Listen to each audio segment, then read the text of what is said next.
तो मैं फर्स्ट से टेंथ पाठक फेसबुक लाइव हूँ और आप लोगों के सामने एक छात्र हैं जो हिंदू कॉलेज से बीएससी ऑनर्स फिजिक्स ऑनर्स से बीएससी किए हैं। और आज जो है हम लोग एक मुद्दा है जो बेरोजगारी और शिक्षा, इस पे हमारी चर्चा होगी। तो सबसे पहले आप अपना परिचय दीजिए। आनंद देवराणा जी। सबसे पहले तो आपको धन्यवाद, आपको अपने मंच पे बुलाने के लिए। मेरा नाम आनंद देवराणा है और मैंने अपनी ग्रेजुएशन की पढ़ाई हिंदू कॉलेज दिल्ली यूनिवर्सिटी से पास आउट किया 2019 में। तब से अभी इलाहाबाद में रहकर तैयारी ही चल रही है किसी गवर्नमेंट जॉब की। अच्छा, तो हमारा सबसे बड़ा मुद्दा आज जो है देश में कोई भी पार्टी जो है रोजगार पे नहीं बात कर रही है। सब लोग फ्री बात कर रहे हैं कि आपको बिजली फ्री देंगे, तो आपको राशन फ्री दे रहे हैं, आपको अन्य चीजें फ्री देंगे, लेकिन कोई भी ये नहीं बात कर रहा है कि आपको जो है शिक्षा कितना फ्री हो, इस पे कोई बात नहीं कर रहा है। इसका आपका क्या कहना है? सर, इसका पूरा जो है, इसका दारोमदार जो है ये जनता पे जाता है। आज हम लोग, हमारी सोच ही इतने इस तरीके से नीचे गर्त में चली गई है कि हम लोग उस तरीके से सोच ही नहीं पा रही है कि हमको चाहिए क्या। आज हम लोग एक दूसरे से मिलते हैं तो उसके जातिगत आधार पे उनसे बात करते हैं। उनसे मिलने के बाद धार्मिक आधार पे हम जुड़ते हैं। अगर हम मुसलमान हैं तो आपसे ये देख के उस हिसाब से बात करेंगे कि आप हिंदू हैं। हम ये कभी समझते ही नहीं है कि हमारे इतने विशाल भारत देश में जो विभिन्नताओं का देश रहा है और इसमें हर मतलब किसी दूरी पे हर इंच पे जाति और धर्म बदलती है, जहाँ पे पानियों का भी बदलाव देखने को मिलता है। उस जगह पे हम लोग इस तरीके से यदि मुद्दा रखें कि आप किस जाति के हैं, किस धर्म के हैं, तो एक कहीं ना कहीं जो है सरकार इस समस्या को समझ चुकी है कि हमारे जो लोग हैं, हम जिसके लिए लड़ रहे हैं वो किस पे लड़ते हैं, हमको वोट किस पे देते हैं। जब भी बात आती है तो हम जातिगत आधार पे वोट कर देते हैं। कोई दलित है तो मायावती को देगा, अगर यूपी की चुनाव विधानसभा की चुनाव की बात की जाए तो है अखिलेश को ही देगा। कोई ब्राह्मण और क्षत्रिय है तो वो आपको बीजेपी को वोट करता हुआ दिखेगा। क्यों? क्योंकि वहां पे उसको अपना लाभ दिख रहा है कि हम सेफ हैं। मेरा बच्चा क्या है, कोई आज देश में 3 शिक्षा नीति आ गई। 1968 में पहली आई, दूसरी 1986 में आई और उसके बाद 2020-21 में जो आई। इस शिक्षा नीति में शिक्षा नीति लाने से पहले यूपी आज जो है एजुकेशन जो है कंसेप्ट लिस्ट में आता है। हमारे संविधान में 3 सूचियां दी गई हैं, जिसमें हमारा समवर्ती सूची में जो शिक्षा को रखा गया है कि केंद्र और जो है राज्य काम करे। इस पे आज तक आप देखिए, दिल्ली में जो है ढांचागत विकास किया गया पहले, उसके बाद शिक्षा पे काम की गई, टीचर को ट्रेनिंग के लिए फॉरेन भेजा गया, उसके बाद लाया गया और आज वहाँ का शिक्षा का स्तर कितना ऊंचा हो गया। हमारे यूपी में आज आप प्राइमरी स्कूल में जाइए, लोग कितने मतलब कितने स्तर तक, क्या उनकी स्तर है, क्या वैल्यू है, बीएड की पढ़ाई कैसे लोग कर रहे हैं। उनकी बीएड एक ट्रेनिंग होता है एक तरीके से समझिए टीचरों का, वहाँ पे वो लोग ढंग से ट्रेनिंग ले रहे हैं। लोग जाते हैं, एडमिशन ले लेते हैं, फोकट का एडमिशन है, फ्री का एडमिशन है, स्कॉलरशिप ले रहे हैं, लेकिन वो प्राइवेट स्कूलों में पढ़ाई कहाँ होता है। तो हमारे यहाँ तो पहले तो ढांचागत विकास नहीं है, इंफ्रास्ट्रक्चर ही बिल्ड नहीं किया गया, ना फैकल्टी है ना फैसिलिटी है। प्राइमरी स्तर की एजुकेशन की बात कर रहे हैं तो ना हमारी शिक्षा ही बढ़ेगी, ना हम उस चीजों के लिए लड़ेंगे। सरकार तो नमक तेल राशन और सब में दे ही रही है, महंगाई स्तर ऊपर छू ही रहा है। आप समझिए इस चीज को कि महंगाई क्यों बढ़ाई जा रही है। लोग कहते हैं कि महंगाई गवर्नमेंट के हाथ में नहीं है, लेकिन आप अगर देखिए 2020 में कानून आया है, बिल पास कराया गया इस सरकार द्वारा, जो है एसेंशियल कमोडिटीज एक्ट 2020। इसके पहले 1955 में कानून लाया गया था। इसमें होता यह है कि जो मूलभूत वस्तुएं हैं, जो आवश्यक वस्तुएं, नमक है, तेल है, ये चीजें मतलब कोई भंडारण ना करे, कोई व्यापारी अपने यहाँ इन चीजों का भंडारण ना करे। मान लीजिए जैसे कि कोई चीजें भंडार कर लेता है तो मार्केट में भेजेगा नहीं, तो जाहिर सी बात है तेल हमने भंडार कर लिया तो तेल मार्केट में भेजेंगे नहीं, तो उसका रेट जो है हाई होगा। तो 1955 में एक बिल आया था, उसमें यही था कि कोई व्यापारी भंडार नहीं करे किसी भी आवश्यक वस्तुओं का जो कि लोगों को जरूरत है। लेकिन 2020 में सरकार ने अलाउ कर दिया कि नहीं, व्यापारी भंडार कर सकता है। आप उसका नतीजा देख रहे हैं कि सरसों का तेल आज भी हम लोग 200 रुपए केजी खरीद रहे हैं। रिफाइंड 150 है, वो भी मिलावटी रिफाइंड।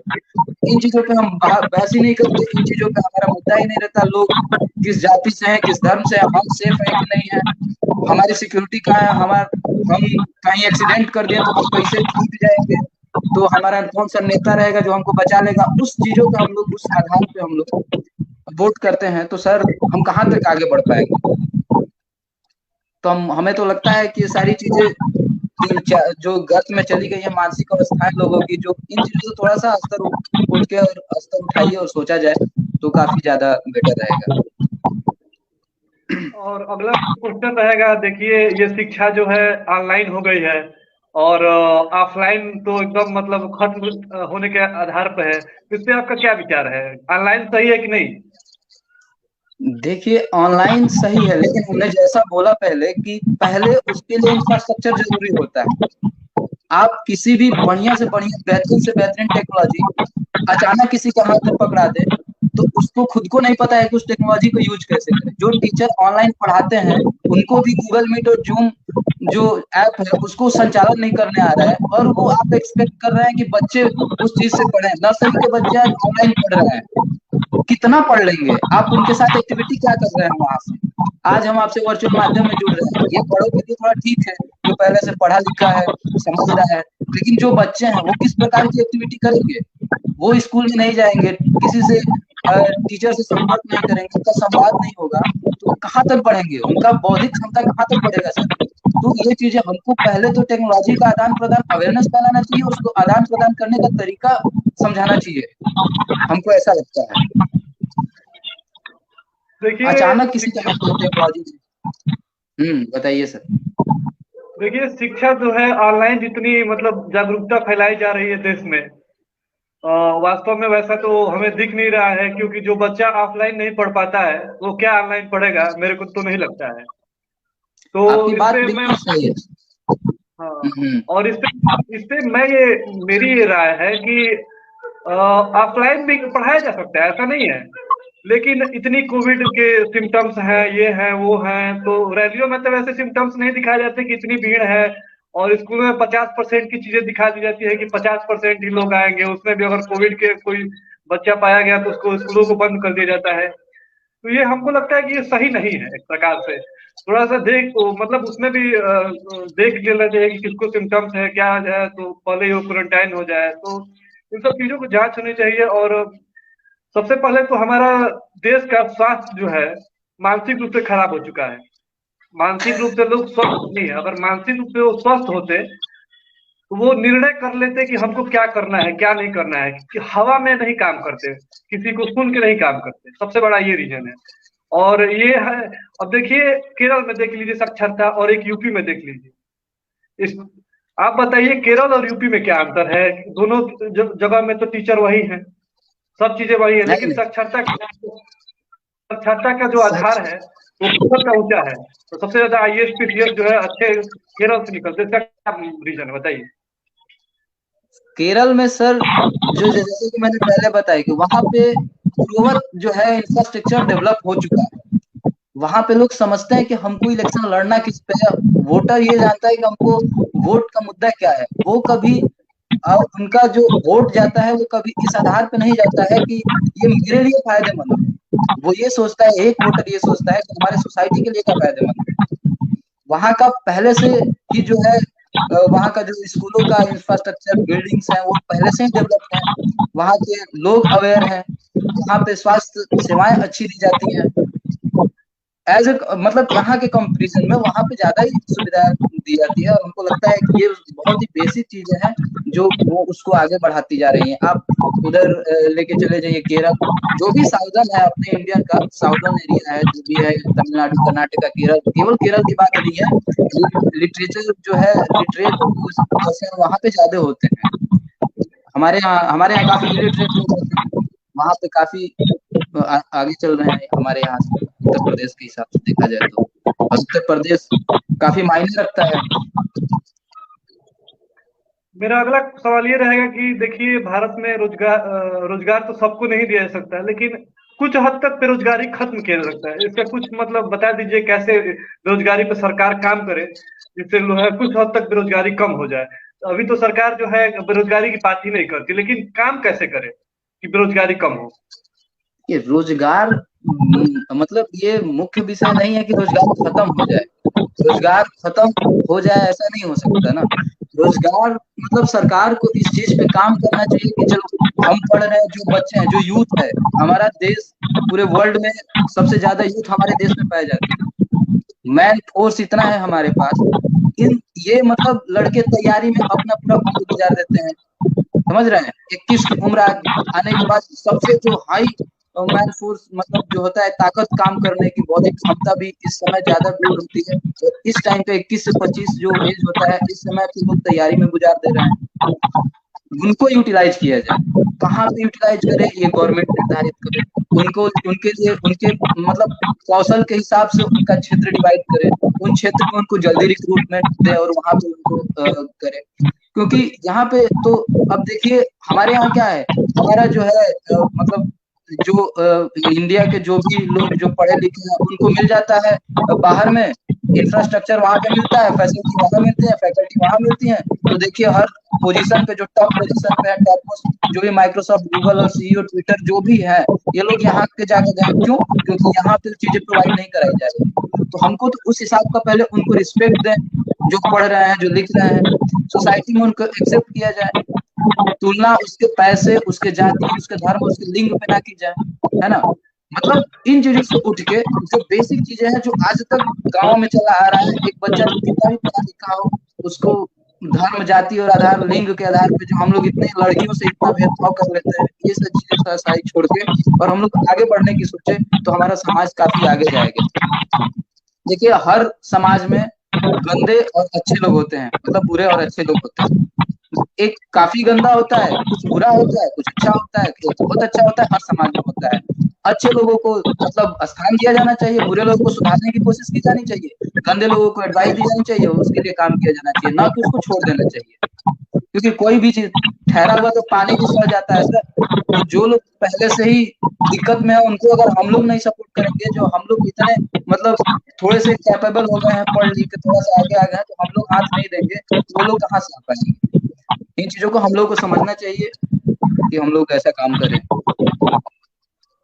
देखिए, आप तो दिल्ली यूनिवर्सिटी के छात्र भी रहे हैं, और अब आप इलाहाबाद यूनिवर्सिटी में भी पढ़ रहे हैं। तो दोनों यूनिवर्सिटियों में क्या डिफरेंस है। दिल्ली यूनिवर्सिटी हमको लगता है ज्यादा बेहतर काम करते हैं इलाहाबाद यूनिवर्सिटी के तरीके से। यहाँ पे मुद्दा इलेक्शन भी होता है, तो लगभग गांव टाइप का सिमिलैरिटीज मिल जाती है। यहाँ पर भी लोग उसी हिसाब से बटे पड़े हैं, जिस हिसाब से गांव के इलेक्शन में बटे रहते हैं। लेकिन लड़के मुद्दा जो है यूनिवर्सिटी का अलग होता है। इस इलेक्शन का मुद्दा अलग होता है, वहाँ का इलेक्शन का मुद्दा अलग होता है। वहाँ पे हमको लगता है कि जो है लड़कों के कौशल बढ़ाने पे ज्यादा ध्यान दिया जाता है दिल्ली यूनिवर्सिटी में, जबकि इलाहाबाद यूनिवर्सिटी में ऐसा कोई नहीं है। देखिए ना, जब से कोरोना स्टार्ट हुआ है तब से यहाँ पे कक्षाएं बंद है, दिल्ली यूनिवर्सिटी में भी बंद। लेकिन वहाँ के ऑनलाइन क्लासेस, यहाँ के ऑनलाइन क्लासेस में काफी डिफरेंसेज हैं। वहाँ के जो अटैच कॉलेजेस हैं, जो यूनिवर्सिटी के अटैच कॉलेजेस हैं, उनमें ऑनलाइन क्लासेस भी होती हैं, तो एक अलग लेवल का होता है। यहाँ पे जो होती है वो उसमें क्वालिटी डल होती है। यहाँ पे जो लड़के भी लो बैकग्राउंड से आते हैं, तो उनको भी समझने में मुश्किल होती है, तो वो इंटरेक्ट कम कर पाते हैं लेक्चरर से, प्रोफेसर से। तो ये थोड़ा सा डिफरेंस है यहाँ पे। बाकी दोनों यूनिवर्सिटी काम सही करते हैं हमको जहाँ तक लगता है। वहाँ पे थोड़ा एक इंफ्रास्ट्रक्चर। एक हाँ यूनिवर्सिटी बोलिए। हमारे जिले की आई है, जननायक चंद्रशेखर यूनिवर्सिटी, उसके बारे में आपका क्या राय है। हम तो वहां पे देखे हैं, एक दो बार गए हैं, काफी ज्यादा जानकारी नहीं है, लेकिन वो छात्र राजनीति में इतना घिरी रहती है कि उसमें हमको नहीं लगता है कि ज्यादा कुछ आगे हो पाता है उसका काम। कभी यहाँ पे यूनिवर्सिटी जाएगी, कभी वहां पे स्टेब्लिश होगी, आज तक उसका क्लियर ही नहीं हुआ। वहां पे देखे तो पानी ही लग जाता है, फैकल्टी अच्छे से काम नहीं करती है ना। वहाँ के जो पढ़ने वाले लड़के हैं, हमको लगता है कि यहाँ पे ना पढ़ने वाले जो लोग होंगे उनके सिमिलर होंगे। इस हिसाब किताब का वहाँ पे तो होता है। वहाँ पे छात्र राजनीति इतनी हावी है कि लोग जान तक ले लेंगे। यही मुद्दा है। वहां पे लोग ज्यादा ही नेतागिरी में फोकस करते हैं, नेता बनने में ज्यादा फोकस करते हैं, जब स्टूडेंट बनने में बहुत कम दिलचस्पी रखते हैं, क्योंकि उनको लगता है कि नेता में पैसा मिलेगा, स्टूडेंट होने में क्या ही है। नेता बनने में हमको आगे हमारा रुतबा बढ़ेगा, दबदबा बढ़ेगा। ये ठीक है, पॉलिटिकल स्टेटस लोगों के पास होता है तो रुतबा होता है, लेकिन रुतबा किसी को दबाने के लिए हो तो वो बहुत ही नीचे स्तर का और कम स्तर की सोच दर्शाती है, तो वहां पे वही चलती है, जो कि मुझे पसंद नहीं है और काफी ज्यादा इन्वॉल्व भी नहीं हूँ। देखिए, मैंने तो यही देखा है कि जो बड़ी यूनिवर्सिटियां हैं और हमारी यूनिवर्सिटी है जिले की, उसमें सबसे बड़ा अंतर ये है कि अगर राजनीति भी होती है तो बड़ी यूनिवर्सिटियों में अहिंसा की राजनीति होती है। और बिल्कुल बिल्कुल। छोटी ये बात है कि वहां पे हिंसा करा दी जाती है राजनीति के नाम पे। और ये सबसे बड़ा जो है मैंने बिना बौद्धिक वाला हो जाता है ये। बिल्कुल, वहां पे लोकल लड़के ज्यादा पढ़ते हैं और यहाँ पे वर्ल्ड वाइड लड़के पढ़ते हैं, ऑल ओवर इंडिया से आते हैं, कुछ फॉरेन से भी लड़के आते हैं पढ़ने के लिए। तो इस तरीके से उस चीजों को लेके उस पैटर्न में यहाँ पे राजनीति होती है, जबकि वहां पे लोकल लड़के होते हैं, सब एक दूसरे को लगभग जानते रहते हैं। तो वहां पे मैं नहीं तो तुम नहीं तो मैं, ये वाली राजनीति होती है, जो कि ज्यादा सही नहीं है, और वो कहाँ तक लेके जाएगी वो इस यूनिवर्सिटी को, ये गलत बात है। लेकिन ऐसी बात नहीं है, हमारे बलिया जिला ने और जो हमारे बलिया जिले के जो कोर कमांडेंट है, जो मतलब यहाँ के जो प्रशासनिक व्यवस्थाएं जो है वो थोड़ी सी ठीक ठाक रही है, तभी वहां से छात्र राजनीति से अच्छे अच्छे चेहरे भी आए हैं। तो उस चीजों को भी देखना चाहिए। जैसा मैंने बोला कि हर जगह पे थोड़ी निगेटिविटी, थोड़ी सी अच्छी बातें भी होती हैं, तो सारी चीजों को ध्यान में रखना चाहिए आगे। देखिए, एक डाटा निकला था कुछ समय पहले कि जो है भारत में सबसे ज्यादा ग्रेजुएट लोग बेरोजगार हैं। इससे आपका क्या कहना है? भाई जो पढ़ेगा वही तो बेरोजगार होगा, जो पढ़ा ही नहीं वो बेरोजगार कहाँ से हो जाएगा। इस डाटा और जो ग्रेजुएट होगा ज्यादा बेरोजगार होगा। ये तो सिंपल सी बात है, पढ़ा लिखा लोग ही बेरोजगार कहलाएगा। जो पढ़े नहीं है वो तो दिहाड़ी मजदूरी भी कर रहे हैं, वो उसी में खुश है। एक उनको बड़ा रोजगार तबका जो, हाँ, उनको कोई मतलब ही नहीं है, क्योंकि उनको तो आगे फिर जाना नहीं है। उनको एक दिन का काम मिल जाता है, वो काफी बेहतर है। लेकिन जो है यूथ हमारा जो है, जो पढ़ लिख के बैठा हुआ है, जो दिहाड़ी मजदूरी नहीं करेगा, उसको तो हर जगह पे उस तरीके का एक विकास चाहिए, जहाँ पे एक सर्कमस्टेंसेस चाहिए, जहाँ पे वो बैठ के अच्छी तरीके से काम को कर सके, है ना। वही चीजें हैं, तो बेरोजगार वही होगा जो पढ़ा लिखा होगा। जो पढ़ रहे हैं तो बेरोजगार होंगे ही। रिक्रूटमेंट नहीं हो पा रही है, आप सोचिए, ये यूपी की भर्ती देख लीजिए, वैकेंसी देख लीजिए, अभी तक अच्छा रिक्रूटमेंट नहीं हुआ है। कई साल बाद ये जो है शिक्षक की भर्ती हुई, यही सोचिए 10-10 हजार की रिक्रूटमेंट करते, हर साल करते हैं, तो लोग मोटिवेट भी रहते हैं, पढ़ते भी अच्छे से और खुश भी रहते हैं। नहीं चाहिए हमको 69 और 70 हजार भर्ती। आप हर साल और 100 भर्ती ही निकालिए, हर साल निकालिए, हर 6 महीना पे निकालिए, देखिए। तो ऐसा तो होगा नहीं, पता नहीं सरकार किस मुद्दे पे लड़ती है। देखिए, मैंने देखा है कि लोग फ्री रोजगार मतलब फ्री राशन, फ्री बिजली की बात करते हैं और बच्चों के लिए फ्री फार्म नहीं आते हैं, सरकारी फार्म फ्री नहीं आते। और वो फार्म के पैसे भी ले लेते हैं और चीजें रद्द भी करा दी जाती हैं। कितना सही है ये? इसका असर जानते हैं सर, फ्री राशन, फ्री तेल, फ्री गेहूं, फ्री नमक, फ्री चीनी, ये लोग खरीदता कौन है? ये महिलाओं के काम का आता है, और महिलाएं आज भी पुरुषों की अपेक्षा बहुत ही कम शिक्षित हैं। तो वो ज्यादा ध्यान देंगी क्या कि हमें फ्री राशन मिल जा रहा है, तो वो वहां से राशन लाएंगी, उनके दिमाग में बैठ गया कि हमको फ्री मिला। वो अपने बच्चे को थोड़ी देख रही है कि वो फॉर्म भी भरता होगा, ये तो बच्चा समझता है जो पढ़ रहा है।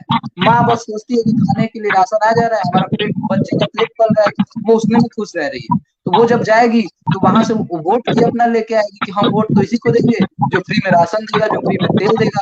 लेकिन वो उसका दिमाग इस तरीके से काम नहीं करेगा कि इधर 200 लीटर रुपए तेल बढ़ा के और फ्री में वही चीजें दी जा रही है ताकि हमको भ्रमित किया जाए और हम वोट करें। इन चीजों पे उनका तो ध्यान जाएगा नहीं। तो और हम बच्चे जो है, जो पढ़ रहे हैं, जो लिख रहे हैं, जिनको फॉर्म भरना है, उनको पता है, तो उनके लिए क्या ही करना क्या कहा जाए। हमको लगता है कि शिक्षा का स्तर जो है महिलाओं में कम होने की वजह से उनको, और वोट बैंक महिलाओं का काफी ज्यादा है, इसलिए फ्री राशन और नमक और तेल की बातें की जाती है।